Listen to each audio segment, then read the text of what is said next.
क्रतुंड महाकाय सूर्यकोटि संप्रभ निर्विघ्नं कुरु मे देव सर्वकार्येषु सर्वदा।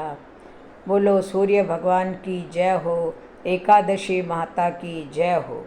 आज आपको वैशाख मास के शुक्ल पक्ष की मोहिनी एकादशी की व्रत की कथा सुना रही हूँ। युधिष्ठिर बोले, हे जनार्दन, शुक्ल पक्ष की एकादशी का क्या नाम है, उसका क्या फल है, उसकी विधि क्या है, सो मुझसे कहिए।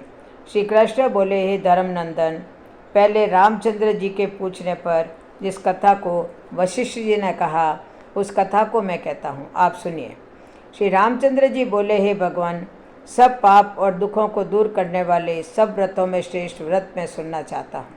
हे महामुने, सीता के वियोग के दुखों को मैं भोग चुका हूँ, इससे भयभीत होकर मैं आपसे पूछता हूँ।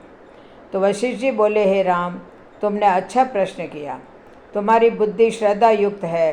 तुम्हारा नाम लेने से ही मनुष्य पवित्र हो जाता है।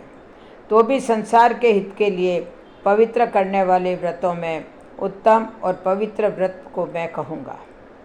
हे राम, वैशाख शुक्ल पक्ष में जो एकादशी है, उसका नाम मोहिनी है। वह सब पापों को दूर करती है। मैं सत्य कहता हूँ, इसके व्रत के प्रभाव से प्राणी मोह जाल और पातकों के समूह से छूट जाता है। हे राम, इस कारण यह आपसरी के मनुष्यों के करने योग्य है। यह पापों को दूर करने वाली और दुखों को नष्ट करने वाली है। हे राम, इस शुभ कथा को एकाग्रचित से सुनो। सरस्वती के तट पर भद्रावती नाम की सुंदर पुरी है। वहाँ द्युतिमान नाम का राजा राज्य करता था। वह धैर्यवान सत्यवादी राजा चंद्रवंश में पैदा हुआ था। वह कर्म में प्रवृत्ति रखने वाला धनपाल के नाम से प्रसिद्ध था। प्याऊ, यज्ञशाला, तालाब, बगीचा आदि को बनवाता था।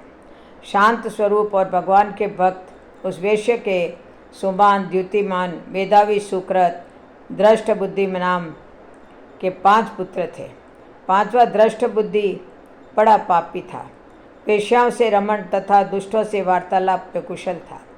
जुआ आदि का उसको व्यसन था। पराई स्त्रियों से गमन करता था। देवता, अतिथि, व्रत, पितर और ब्राह्मणों आदि का पूजन नहीं करता था। वह अन्यायी और दुष्ट था। पिता के धन को नष्ट करता था। अभक्ष्य वस्तुओं को खाता था। वह पापी सदा मदिरा पीता था। उसके पिता ने उसको वेश्या के गले में बाहें डालकर घूमते हुए देखा तो उसे घर से निकाल दिया और बांधुओं ने भी उसको अलग कर दिया। उसने अपने शरीर के आभूषण भी नष्ट कर दिए। धन को नष्ट होने से वेश्याओं ने भी निंदा करके उसको त्याग दिया। वस्त्रहीन और भूख से व्याकुल होकर वह चिंता करने लगा कि मैं क्या करूं और कहाँ जाऊं और किस उपाय से प्राण बचे। फिर उसी नगर में वह चोरी करने लगा। राजा के सिपाही उसको पकड़ लेते थे, किंतु पिता के भय से छोड़ देते थे। वह कई बार पकड़ा गया और छोड़ दिया गया। फिर वह दुराचारी दृष्ट बुद्धि मजबूत बेड़ियों से बांधा गया।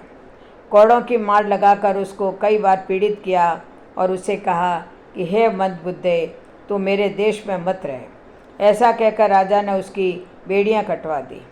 वह राजा के डर से निर्जन वन में चला गया। वहाँ भूख प्यास से पीड़ित होकर इधर उधर घूमने लगा। फिर सिंह की तरह मृग, शुकर और चीतों को मारने लगा। हाथ में धनुष बाण और पीठ में तरकस बांधकर मांसाहार करता हुआ वन में रहने लगा। वन में विचरने वाले पक्षी, पशु, चकोर, मोर, कांग, तीतर और मूषकों को मारने लगा। इसके अतिरिक्त और जीवों को भी मारने लगा। निर्दयी दृष्ट बुद्धि पूर्व जन्म के पापों से पाप रूपी कीचड़ में फंस गया। दुख शोक से युक्त होकर वह दिन रात चिंता करता था। कुछ पुण्य के उदय होने से वह कौंडिन्य ऋषि के आश्रम में गया। वैशाख के महीने में गंगा जी स्नान किए हुए तपस्वी कौंडिन्य मुनि के पास शोक से पीड़ित दृष्ट बुद्धि गया। उनके वस्त्र से गिरी हुई जल की बूंद के स्पर्श से उसके पाप दूर हो गए। दृष्ट बुद्धि प्रणाम करके बोला, हे ब्राह्मण, ऐसा प्रायश्चित बताओ जिससे बिना यत्न किए जन्म भर के पापों का नाश हो जाए। धन मेरे पास है नहीं। ऋषि बोले कि जिसके करने से तेरा पाप दूर हो, उस उपाय को तू सावधान चित्त से सुन। वैशाख शुक्ल पक्ष में जो मोहिनी नाम की एकादशी का व्रत करे, वह मनुष्य के सुमेरु के समान पापों को नष्ट कर देती है। इसका उपवास करने से अनेक जन्मों के पाप दूर हो जाते हैं। मुनि के वचन को सुनकर दृष्ट बुद्धि मन में प्रसन्न हुआ और उसने विधि पूर्वक व्रत को किया। हे नृपश्रेष्ठ, इस व्रत के करने से उसके सब पाप दूर हो गए। फिर दिव्य शरीर धारण करके गरुड़ के ऊपर बैठकर विष्णु लोक को चला गया। इस दिन गौमूत्र का सगार लेना चाहिए। बोलो एकादशी माता की जय हो। जय जय श्री राधे, जय जय श्री कृष्ण।